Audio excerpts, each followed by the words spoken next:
I remember reading a Buddhist parable quite a few years ago, which has always stuck with me. In this parable, it takes place in a Buddhist monastery where there are both male and female monks.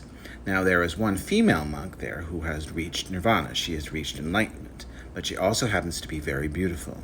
Then there is another male monk who has unfortunately fallen in love with her. And of course, this male monk is in terrible conflict. I mean, he's trying to be a good monk and do his practices, but he is torn apart by his desires and his feelings towards her until one day he can't take it anymore. So he writes this letter professing his love for her.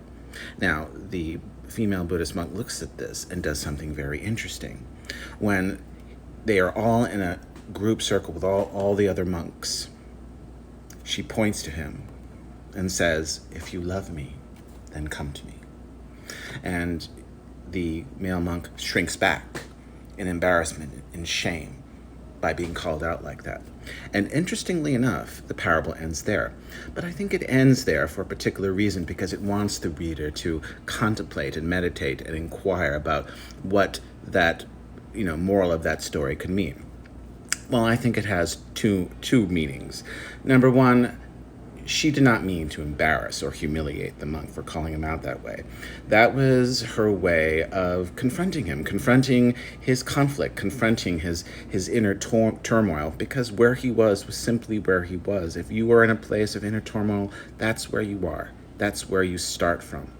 But I'm also under the impression that if he did have the courage to go to her, he would have experienced his own nirvana and enlightenment, because this Buddhist monk, she was enlightened. She was abiding by a higher wisdom.